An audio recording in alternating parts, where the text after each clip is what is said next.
So I do a lot of talking about like what goes into a rock solid brand position, right? And very little about talking the outward facing brand identity portion of the brands that we're building. And so that's what this video is all about. Today, I want to take you through like what are the things that we put into every single one of our brand guidelines when we're building a brand foundation for our clients. And these are things that you should probably be thinking about too when you're building your business, or maybe you have a style guide or something like that that's out there. But if you're really focused on building a brand, if you're really focused on giving your partners the inputs that they need, whether it's internal team members, external team members, or partners, this is what should go into that document. So let me minimize myself here. And I'm going to take you through one that we recently did for a client. This is one of our clients, Upfit Supply. They're amazing.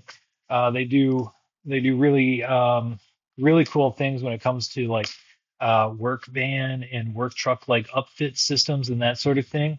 And they're kind of they're like a retailer, a distributor of these things, but their brand is super important to them, and it has to communicate certain things, but it has to do so in a consistent way. And remember, like if we show up consistently, that consistency over time is going to equal massive amounts of trust.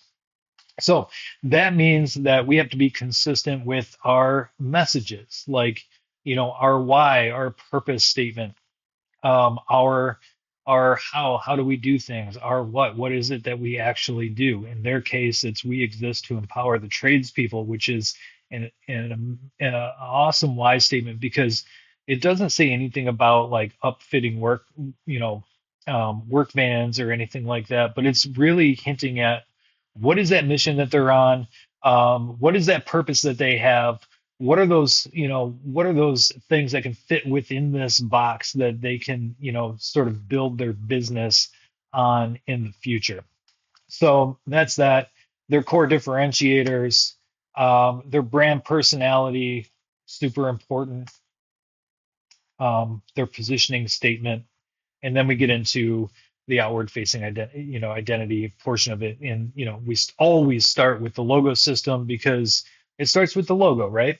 Now, important point here, logos are never meant to communicate anything. It's meant to identify the brand, right? Like I fully believe that those that are trying to put in marketing messages, taglines, that sort of thing with their logo, and taglines are important, they have their place, but it doesn't necessarily have to be locked up with the logo all the time. What we're looking to do is create a symbol that identifies the brand. And if we do that, the logo is doing its job. That's the one thing that it has to do. So it has to work in black and white, it has to work in our colors, and we have to outline that throughout our brand guidelines, and especially when we're talking about the logo system.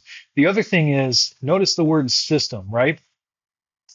It has to work in a system these days. Logos are meant to be read really big on the side of the building, really small in the palm of your hand, like on your phone, and everywhere in between. And the only way that we can do that is through a system that allows for and accounts for all of the different sizes and places and places that the logo needs to be. So the other thing that I want to mention too is I've seen a lot of people making this mistake with their brand guidelines, not just the logo system, but the brand guidelines in general, which is they're always trying to be super prescriptive with their brand guidelines. Like if I tell people exactly how to do something, then I'm going to ensure consistency over time.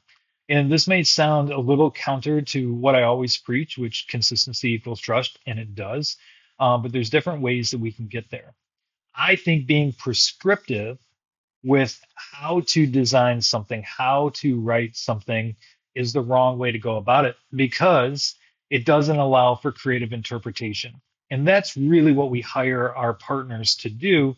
If you're hiring like a creative firm or a PR firm or a copywriter or something like that, you need to allow for a certain amount of creative interpretation based on the guidelines, the guardrails that you set up for it. And the brand guidelines document, these are the guardrails. Okay, so back to the logo system. Sorry, that was a little bit of a tangent there. Back to the logo system. Um, Number one, I think it's really important to show the logic behind the logo, sort of how it was built. Um, what are the recommended clear space that surrounds the logo so that nothing competes with it? And then minimum size, like your clients are looking at you to give them a minimum size of like how small we can actually make this symbol and it still retain uh, the identity, can still retain the features that make it a main identifier for the brand. The other thing is, what are the approved colors that it can be used on? Here, we just tried to make it a little bit visual. You have your light on dark colors and your dark on light, in showing the contrast. And then outlining, being very specific here. If there's not enough contrast, then the logo should not be shown. Like, this is our main identifier. We want to make sure the logo is red always and at all different sizes. Word mark. This is a lockup. This is another lockup, showing the logic, the relationships between the elements. Really important not to mess with it. And all of the different shapes and forms that the logo takes. And then those are the logos that your partners can choose from in order to identify the brand in the certain areas. Then we get into, they had logo sub-brands, or they had sub-brand logos that they needed to put into their standards. I don't usually put this as a part of our, brand guidelines, foundations. Like if we're doing the bare minimum, the brand foundations, but I did it for these guys because they do have a lot of sub-brands and it's growing. So it was like the Upfit Select, Upfit Gallery, where their users can go in and showcase like their upfits and that sort of thing. Upfit University, where they're educating, lots of videos on how to do things. So it was really important to them. This isn't necessarily something that you have to have, but if you do have sub brands, definitely make a space for it in the brand guidelines. Show the construction, show the relationship, and just ensure that like when it comes time to add to the sub brands, there's a plan for it, and that way we can ensure consistency. Make sense? One thing that I'll get into here in a minute is this is a font that we actually created for them, which was a lot of fun, and we've included it because they were adding or are continuing to add to their sub brands. So we created a custom font just for them, and then they can install it and use it however they see fit or whenever these sub brands come up. So the other thing that I like to add into every single one of our brand guidelines is signage sizing guide. We subscribe to the 1 inch equals 10 feet of readability rule, and we want to base it on something. Here we're basing it on the U and Upfit Supply. The reason that this is important is because this gives you sizing data, something to base your decision on when you're sizing the logo for, let's say you're putting it on the side of your building and you don't know what size is appropriate. Well, if it's going to be viewed from, 5 feet away, 50 feet away, that U has to be at least 5 inches. And so 1 inch equals 10 feet of visibility. It's just a good rule of thumb. I like to include it in every one of our brand guidelines because it's one of those things that most people don't know. And if you don't know, you could undersize your logo, and then it's not going to be read from the distance that you want. Improper logo usage, super important. I always include improper logo usage. As ridiculous as some of these things look, I'm looking at this one over here, right? It's just like, hey, setting the expectation, don't modify the mark. Consistency and readability in the mark is super important, and frequency and repetition of that consistency, right? Like we have to encourage those behaviors. Um, Moving on. This is another section that we included here that I don't necessarily include in all of our brand guidelines documents, but it made sense to do it here because they do a lot of brands. They do like in apparel type graphics, so they have stickers that they're sending out. They're putting these things on, lots of T-shirts. They're going to trade shows where they have to wear the brand in certain ways. So we just created a couple of different starting points for them as they were going to take the brand and expand it into like apparel graphics or stickers or things like that fit that nature. So here's cool badge setup that they could use. Here's a few more badge setups that they could use. They actually did print this one on a T-shirt. It looks amazing. Set up just like this on the back of the T-shirt, and it's really cool. It's just it shows that the brand has some legs and that it can be used in different areas. Iconography was really important to them. We created an icon guideline, so when they added to the icon set or when they need to add to the icon set, we're setting up those guardrails again, so to keep that brand consistency. Here's the overall icon set that we created for them to be used on the website. I think mainly just on the website, but it includes some cool things. And it's funny because like a lot of the icons look very similar, but if you get in close, it actually picks up identifying features of the brand, like this little sharp and rounded corner here, and it's those little things that add up to people perceiving the brand as being a little bit different, feeling a little bit better, a little bit more familiar in comparison to the alternative, and we always want to encourage that. Typography is a big thing. Of course, we include this in all of our brand guidelines and then some usage guides to go along with it. The first thing that we do is we go and outline every single one of the fonts that we have, and we include a link so that you can go and download it. This is a link that would be, the asset would be hosted somewhere, and then the user would just have to go through and download it. Upfit Sans Pro, this is the custom font that we made for them, which was super fun to do. I mean, we got to get in there and design each one of the letter forms, which I rarely do, but when I get an opportunity to do it, I actually love it, getting into those details. So the typography is really important, and then a little bit of usage guidelines too. So it's the custom typeface. It's only to be used for typesetting new sub brands, right? Like that one is very prescriptive. Then we get into their display typeface, a little bit of usage, where to get it, the weights that we're opening up for people to use, their utility font. Like a lot of the times people will call this the body text, or I like to call it the utility font because this is the system font. This is this in this particular case, it's a Google font that they can use all over the place and create some consistencies that way. And I like the letter forms. It looks pretty cool. So that was one thing. And then I like to show sizing guides. So we work in ratios here at Wittencraft when we're designing identities, and I think it's the easiest, the easiest way to think about sizing and keeping your text in proportion. And so this one is X equals Y times 1.6. So if you're scaling up, X is where you started from. So you're choosing your body text here, which is 9 point, and you want to scale that up to the next size.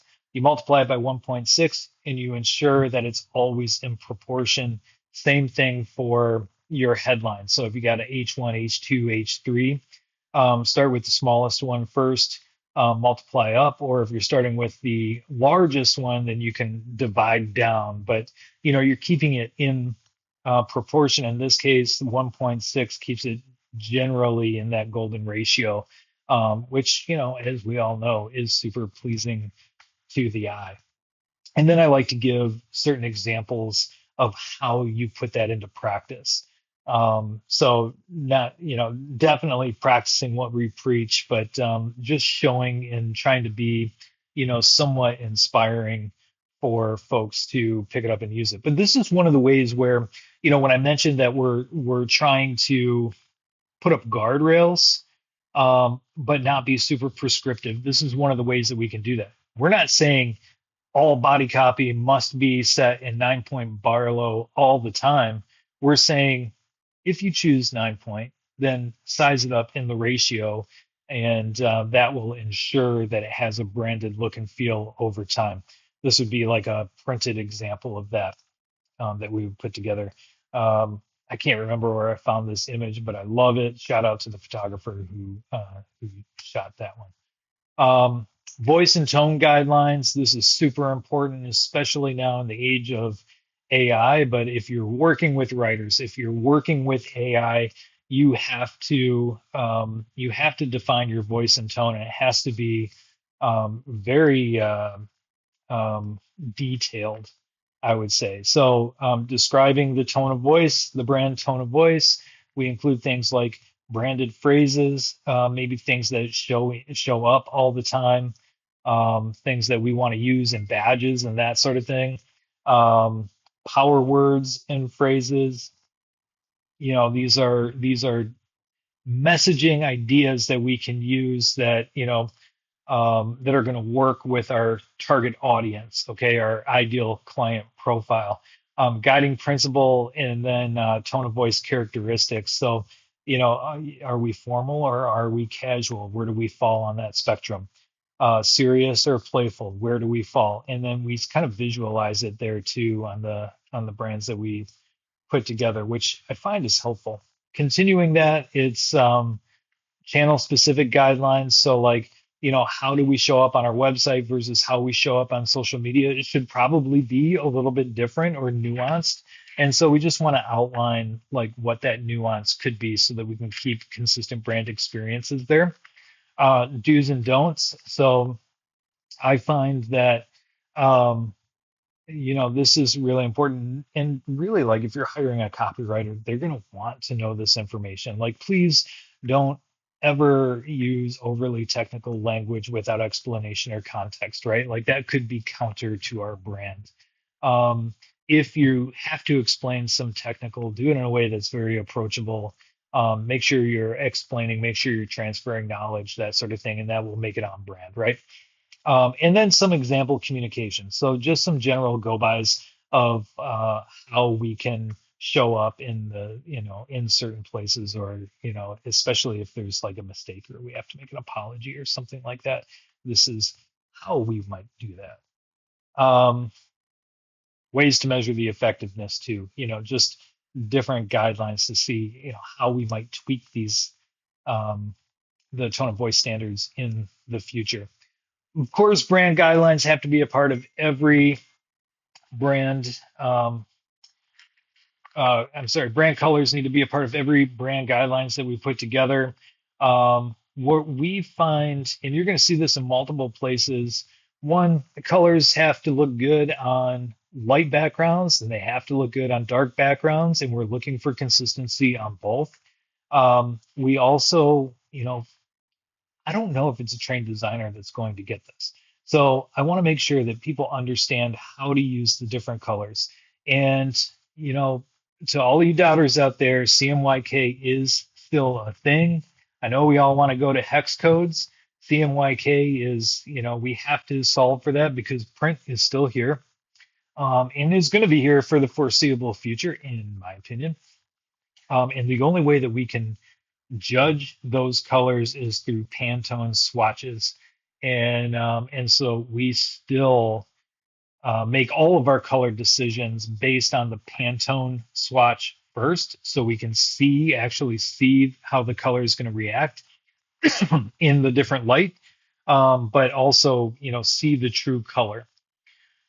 And this is kind of a message for all for everybody out there, not just designers. But the one thing that you can't control is how color is going to be represented on a screen. I have two monitors in front of me, and both are calibrated. They still represent color differently. And so the only way that we can properly judge color and make decisions on color is with the Pantone, with the Pantone swatches. And so that's what we do here at Wit Craft. Um, we outline them all here. I usually, if it's important, show the graded value of that, so we can see how it breaks down. Excuse me. Um, but most importantly, like, here's the Pantone color. If you're judging for color, here's the CMYK value. Here's the RGB and hex. Um, we still included RGB here. You can, you don't have to. You can just go to hex code if that's easier. But the important thing here is that we're showing color on dark background and on light background. So light, dark, light, and then dark. The reason that's important is because we want consistency. How whatever surrounds the color is going to influence how we perceive the color. And so when specking color, we want to make sure that it presents the same on a light background, or at least similar on a light background as it does on a dark background. Then we get into secondary color palettes. So, primary color palettes, how I separate these for our clients when I'm explaining it, is the primary color palettes are those colors that are going to represent the brand. Those are the ones like, if you think of Starbucks, you're thinking of their green, right? Like, that is a primary color. The secondary colors are meant to accent the brand. And that's, usually the usage. They're going to show up a lot, and you're going to get a feeling when you see it, and you're probably going to get a deeper sense of the brand when you interact with those colors, but they're really meant to accent, not identify the brand. That's the primary color set. They're the ones that are going to represent the brand. Again, we do dark background, light background.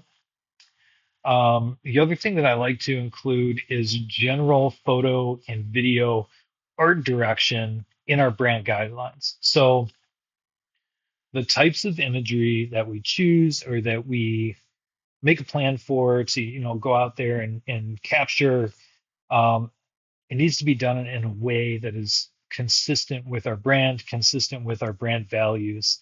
And so that's what this section is for.